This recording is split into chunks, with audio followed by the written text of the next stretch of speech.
Hey mate, this is Dan. Apologize it took a while to do this. I've been meaning to do this for a while, but I had to step out on an appointment and I just got back home. So I told you I'd do a little video for you. I do these sometimes, right? There's no good that I can get out of this. In other words, no gain I can get from anybody. I'm not selling some course somewhere. I'm not selling signals. There's nothing to sign up for. My firms do not look for outside clients. Won't even, it just, there's nothing. I'm just doing this, quite honestly. Why I help out sometimes is because I realize for an absolute fact I would not be where I am today had it not been for other traders helping me out. So I am paying it forward. Okay. So um, to your point, okay, I want to sort of maybe dispel some myths here and go through a few things. First of all, on day trading, can you day trade for more than 10 years? Yes, I know guys that have done it. I know guys that are still doing it. Myself, as I said in that thread, I'm not really sure if I'd classify myself as a day trader. I mean, I've scalped, I've done very brief periodicities that last minutes to hours, but I trade in multiple periodicities. And sometimes, like I said there, sometimes when new traders are like, "Are you a day trader?" It's like, well, I have trades that last 3 days. Oh, cool, you're a day trader too. And it's like, oh, all right, fine, guess. Well, I guess if that's what you mean by day trader. So technically, no. Do I know day traders that have day traded for years and years and years on end and consistently do so? Absolutely. A periodicity is a periodicity is a periodicity. The only thing that changes with the smaller periodicities is more discretion is needed on the point of a retail trader, right? On the smaller periodicities, and you can get a little more mechanical when you elongate those periodicities. When you're trading 2 or 3 days at a time to a month at a time, you can come up with something very mechanical. So absolutely, it's possible, even though I don't do it. Here, I'm going to show you something here. Where's it at? Here we go. Let me. This is CoQuest. It's a database of basically different firms that have different periodicities and trade different things. These are CTAs, right?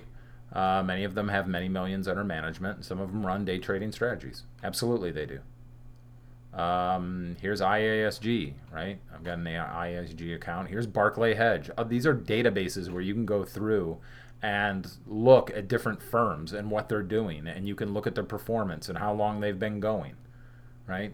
This is Goldman Management. They've only been going through 2000 since 2012. That's not very long. Where's Campbell? Yeah, Campbell's been going forever. You got other ones like Campbell, right? Where are we at? If I can.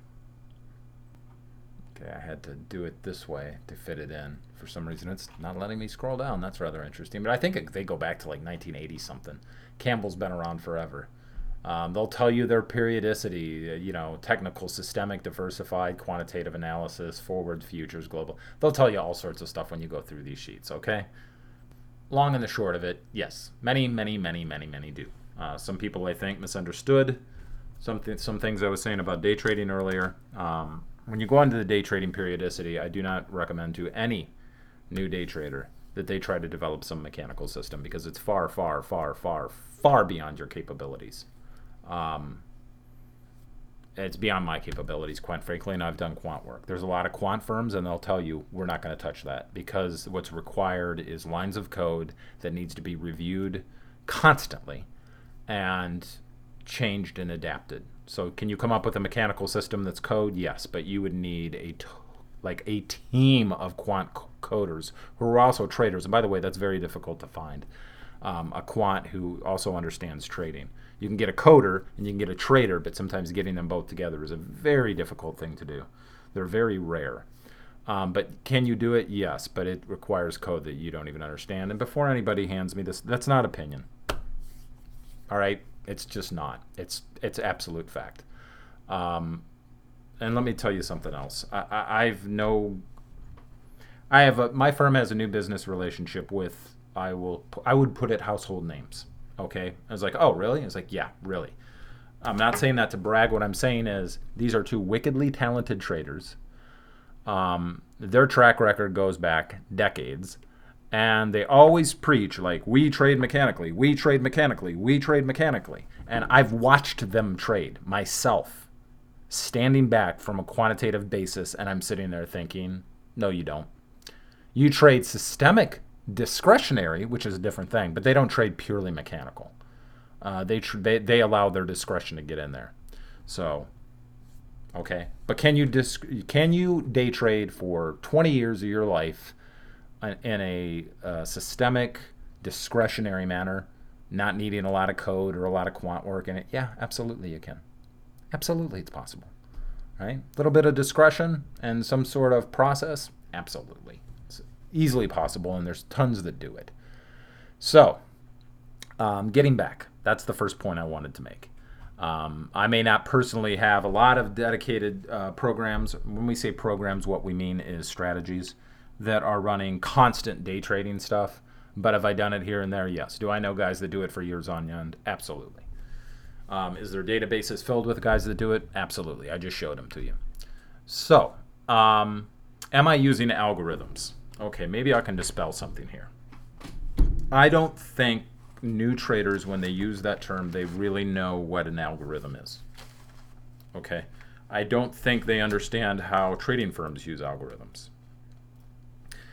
I think they have the idea that if I'm using an algorithm, then I've got this piece of code and it's always scanning the market and it's getting the right metrics and it's getting, all of this information, and then it spits out this answer to me and it alerts me via, whatever, and then it's like, okay, it needs this much and this much and this much, and then the algorithm goes out and places the orders. Wrong, wrong, wrong, and wrong. What is an algorithm? An algorithm goes back, I think, more than an eon of man's existence. We've known about algorithms. You don't need a computer to have an algorithm. An algorithm, we've had them since the time of the Greeks, is a set of instructions that can consistently solve a problem to a desired output. That's all it is. I'm going to give you an algorithm right now. All it is, I'm going to repeat that, is a series of instructions that you can repeat, whether it's the systemic discretionary, and there's a little bit of discretion in there, which is fine, great. I have discretion in some of my programs. But whether it's systemic discretionary or mechanical, whatever, you don't even need computer code. All an algorithm is a series of instructions to solve a given problem. We've had algorithms since the time of the Greeks, and it's repeatable. You can do the same thing over and over again, right? So that's all an algorithm is. Now, when we speak, have I done? You also mentioned, Jonathan, you sound like a quant. Have I done quantitative work? Yes. However, I don't like to say that too much because I would consider myself as a guy that has done, I would say, like, if you could get degrees in it, which you can't go to school for this stuff. You have to have somebody that teaches you, which I have. I would say I have got my associate's degree, to use the metaphor, in quantitative work analysis. I've been doing that for the last 2 years of my life, right? I run my own firm, not quant firm. Does it use an algorithm? Yes, but it's a series of instructions. That's all it is. And I've spent the last 2 years of my life coming up with a new process. So you sound like a quant, yes. Is that out of the reach of most people? No, not if you're willing to do the work, and not if you've got somebody that sort of demystifies it for you. Understand this. When we speak of algorithms in trading, there's sort of, how do we put this? Think of 3 categories. Have you ever heard of a black box? Yes. Now, the black box is what most people think about when they hear an algorithm. They think of something that's completely automated, that auto-executes, that identifies trades, and you literally turn it on like an HFT program and walk away. That's a black box. Very, very, very, very, very few people execute using a black box. The amount of money that you need to pour into something like that is tremendous. Most people do what I do, and when I say people, I mean professional firms. They run a gray box program. You may not have heard of a gray box program. What is a gray box program? I'm going to show you a gray box program here in a second. A gray box program is a set of instructions. It's mechanical, but you have to execute it because auto execution is a beast that most people cannot even begin to imagine. I would need to spend the next 6 years of my life coming up with a really good auto executable program, and there'd be no reason to do it because there's already some out there, and I would just pay somebody else to do it for me. I don't want to spend that much time on it. Auto execution is a beast because of the thing. There's just so many variables that you have to consider because you're dealing with a nonlinear system, quite frankly, that's complex, and new problems arise, and the program's got to be robust enough. We use the term robust to understand that. So I don't trade using black box. I do trade using gray box. The gray box will, basically the set of instructions says, hey, this is a trade event. I manage it, right, in a very mechanical manner. And I also have, the third category would be systemic discretionary. Programs were like, these are the rules, follow them. If you follow them, you'll be okay. And I use a little bit of discretion, legging in and out of stuff. That's systemic discretionary. So do I use algorithms? Yes. Do I use black box? No. Do I use gray box? Yes. Do I use systemic discretionary? Yes. Can you use systemic discretionary in day trading? Absolutely. You don't need a lot of code. You just need, I'll show you two programs here, right? And they're both non-correlated to each other. So to show you what I mean, I'm going to take the SPX and I'm going to switch it over to a monthly chart. Right, there you go. Monthly chart of the SPX.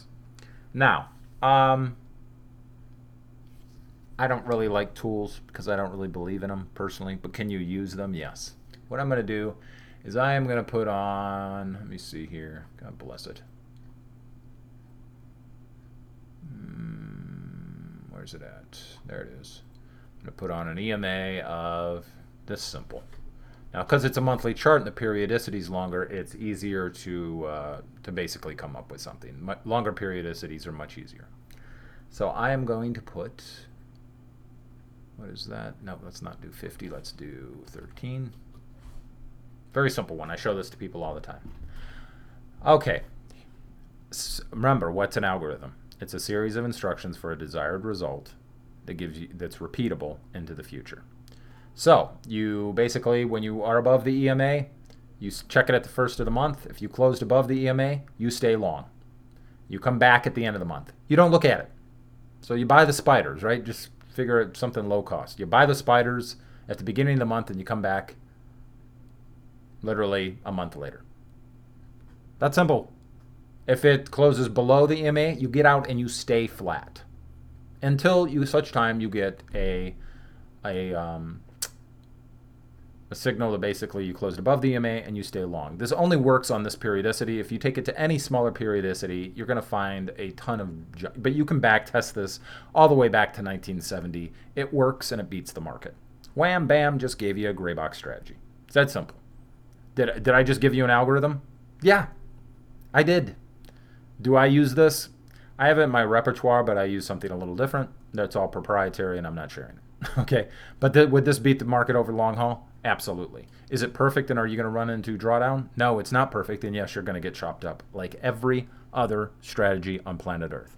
Listen, I myself have developed strategies. I've seen strategies that run sharps multi-year using monthly variations that run sharp like multi-year. I'm talking going back 20 years, nearly 20 years, with sharps above 1 and Sortino ratios above 3 and 4. Ridiculously fantastic performance, right? And they had drawdown periods. They had periods where they got chopped up. This one has the same. But generally what it does is you miss all of these prolonged downturns because you're flat, and then when the market goes into a prolonged bull market, basically it picks up. So like by this point, you're still flat, right? And then you get long, and then you get flat, and then you get long and flat and long. But do you see what I mean? It cuts out these prolonged periods. So that's what that strategy do. It's longer term, like I said, green above, buy the SPY. If it closes below it, you get flat. Let me show you something right here. You will get chopped up, and this is what happens with most people. They get something like this that does work, and they say, okay, I'm going to start using it, and they use it right here, right? And then they have a month, and they say, oh, well, I really believe in this program because I've back-tested it, and I know. And they say, have an up month, and they say, great, I'm going to do what the program does, and I'm going to stay long, right?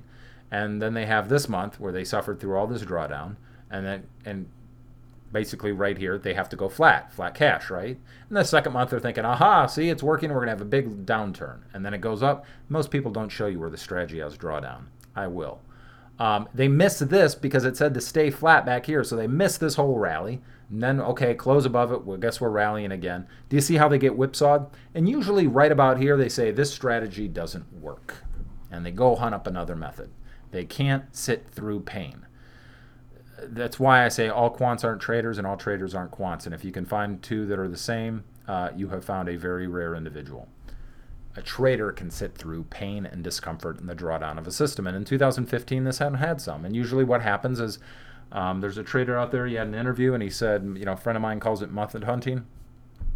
If you've heard that interview, I'm the friend. I'm the one that's coined that term, method hunting. What they do is they say this doesn't work, and they go hunt for a new method that won't give them drawdown. And there's none out there that exist like that. If you go through all those databases that I showed you, and I'm going to bring them back here, every single one of them had drawdown. Matter of fact, you can rank them by the worst drawdown. That's what WDD stands for. So who is an established, since inception, established means 50 million over management, with the lowest drawdown? They have 82 million under management. Their worst drawdown is 5%. That's outstanding. That is absolutely outstanding. But notice, generally when you get low drawdowns, you get low returns. If you want volatility, right, let's do it by return. So the big years, if you want those big years, I'm telling you for an absolute fact, 41% drawdown. Number one rated institutional program for QEPs out there. Number one, 41% drawdown. They had to watch the assets get drawn down by 41%. But it annualizes 15%, right? 25%, 34%. By the way, you guys, I gave you a little shortcut on how to view performance. There's one out here that could compete with what we do, and that's Global Sigma. Check out Global Sigma's. Outstanding performance. Why? Because it's 12% annualized? No, because usually your worst drawdown is 3 times your annualized rate. That's not bad. That's very normal. So if you've got somebody, right, you can just do the math. That's a little shortcut for you. If you've got somebody, and I don't care what the percent return is, but let's say it's 15% times 3, their average drawdown is going to be around 40%, 5%. Oh, look at that, 15%, it's near 45%. Fancy that. You know what I mean? This one's outstanding. Annualized 14%, but only 25% drawdown. But the point is they do have drawdowns. When you can find somebody that's 1-to-1 like Global Sigma, it doesn't matter what the return is. That is 1-to-1 linear like that. By the way, that's sort of what I do. And no, you can't have another. I don't mean Global Sigma. It's something else. But I've seen guys that even do better than me. And that.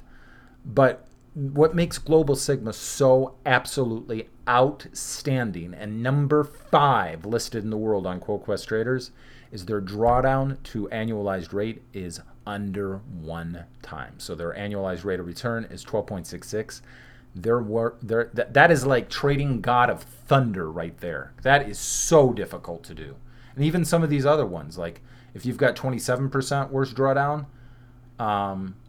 it's not quite the 33. It's under 3 times the annualized rate. That's outstanding. But my point is most people can't sit through pain. So back to this little gray box, simple gray box program I showed you on a monthly chart with a 13-period EMA. Most people can't do that. They have that little bit of drawdown and go, well, I need a perfect system. And they run off and go do something else. Right? Now, as most know, I preach non-correlation of strategies. That's sort of a big thing with me, and you'll find a lot of those this is varsity league stuff, guys.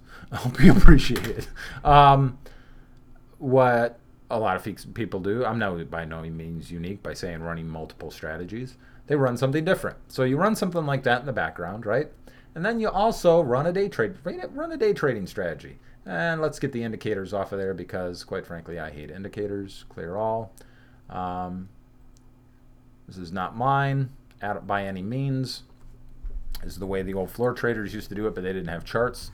When you were an old floor trader back in the day, let me tell you the way it worked. All right? You walked out onto the floor. And you noted like the high of the day, the low of the day, the previous day, where the cash open was at. And some of the guys that were more advanced, they knew the pivot levels, the old floor pivot levels. Why? Because they were walking around with a chart? No, there was no charts. And guys consistently pulled millions and millions and millions of dollars out of those markets. They didn't have charts. They just kept those levels in mind. They would start the day and it's like, okay, what are my levels, right? And they would... somebody showed me a strategy once, and I was like, "Oh, look, it's basically digitized floor trading." And he's like, "Wow, that sort of shows your age, man. That shows your experience." And I was like, "I've been around a while." But that's what they would do. They would know, okay, 3025 is the level I'm going to be looking at, and the central pivot's around here, right? And they would work those levels. They just knew when they looked over at the quote board, they'd see the price, and they would just work those. Did they have a chart with them? No. And they pulled tens of millions out. And you didn't need to be smart, and you didn't need to be a quant. Some of the best traders out there are Dems and Does guys. You know, Dem guys and Does guys. They were guys from the south side of Chicago. One of the best big SP futures traders out there was Louis Borsellino. You can look up his story on YouTube, the Louis Borsellino story. The guy came from very humble beginnings. You don't need to be a rocket scientist to do this stuff. You don't need to be a quant. But anyways, getting back to a simple systemic discretionary, it's not mechanical, is... and you have to sit through drawdown with this one too, is just pick your structures and levels at the beginning of the day, the way the old guys did it, back, let me go down to a 30-minute chart. And this is not mine, by the way, by any stretch. I don't want somebody thinking, man, Dan came up with that. He's so smart. Baloney. Here we go. Here's a 30-minute chart. It doesn't matter what the market is. Pick your levels at the beginning of the day. Just look left, find big structural points. I don't like the term support and resistance. This is why it always cracks me up too. Support and resistance doesn't work. Well, if you're trying to use it to predict the market, yeah, that's pretty stupid. And just stick a risk-reward ratio around it, right? So in other words, God bless it, I dropped my mouse here. It fell off the table. Let's try this again. You pick your levels at the beginning of the day and you say, let me see, like right here, right? Like right here, you say, okay, you know what? We get back, we test that structure. I'm going to risk 1 to 2 and see if I can get 2%. I don't know where don't just put it behind the line because you're going to just, if I know a bunch of stops are in an area, I'm going to try and push the market that way. I'd do it in a heartbeat. People are like, somebody's running my stops. It's like, okay, cry me a river. If I think a bunch of noob retail traders have put their stops right there, you better believe I'm going to try and push if I think the flow's going that way. I'll run them. That's the whole point of trading is eat, right? But anyways, you pick your structure. Let's say your stop's up here and you think, okay, well, I think the market's going to fall and I'm going to look for 2%. I'm going to risk 1% to make 2%. And you just do that like 700 times. You may have gotten stopped out here and whipsawed. No crap, that doesn't work. It works fine. You just lost that individual trade.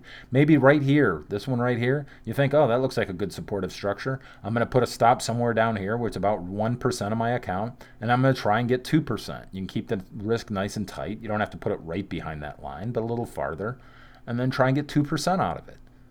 Do that 40 times. Here's a little...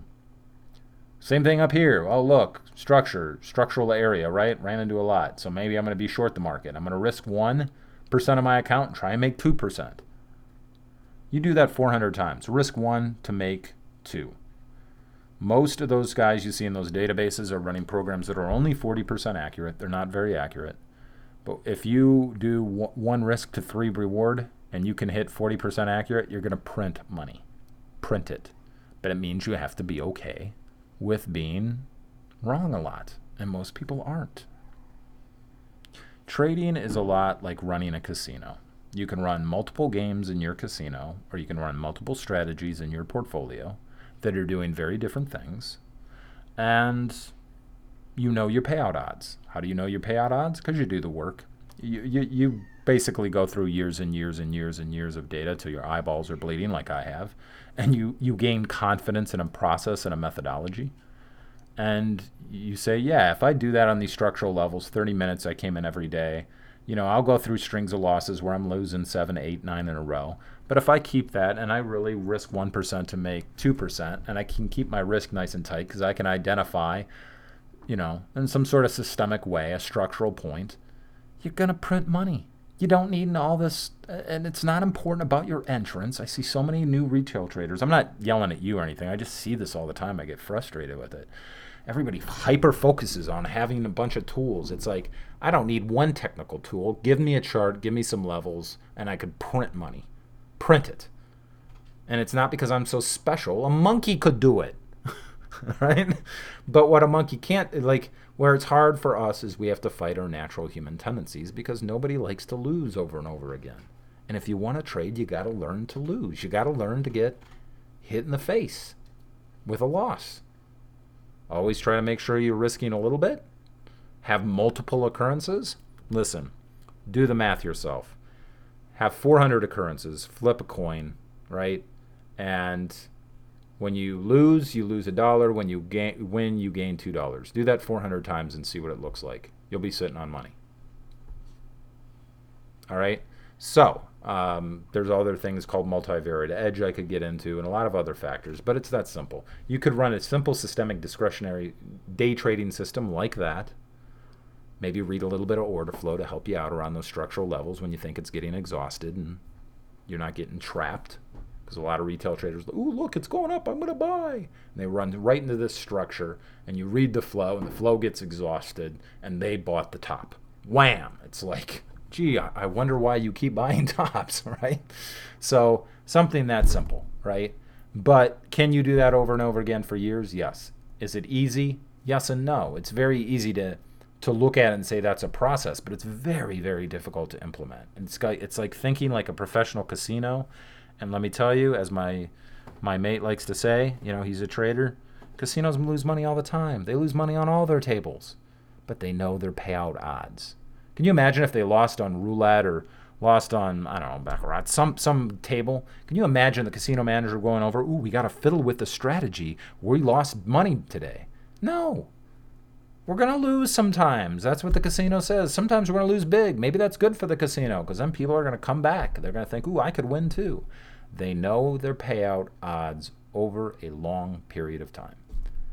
And they run different strategies. What are different strategies for a casino? Different tables. We're going to take the rake on that poker table. That's just pure money as long as people are coming through the door. But maybe they won't. We got the blackjack tables over there. Trust you me, they know those odds. They got baccarat. They got all these games, right? And they know what they know over time. The money they pull in, they know the math. They keep the risk tight, and they have multiple occurrences, and they know their payout odds. Trading is just that easy and just that insanely difficult. Okay, so hopefully that helps. I said I would do something like this. Here you are. And make something for you, but it's literally that simple and that very difficult. So am I a quant? Yes, I've done quant work. Do you need to be a quant? Nope. I just showed you an example of 2 gray box programs. I don't personally use them, but I can tell you I know people that do. I use other proprietary stuff that I am contractually not allowed to discuss. My partners would then have to kill me at our particular firm. So hopefully that's helped. Hopefully I've done something here to pay it forward. That's what I try to do. I usually don't, I got to be honest, I don't stay in these groups long. I just don't. I got a lot going on with my firm, and sometimes I get driven batty. As JC would tell you. I noticed, by the way, dude, I noticed that little, you seem smart comment. He's known me for a while if you didn't catch that, so. He was being cute. So anyways, I hope that's helped, and I hope you have a good evening, and I'll help where I can.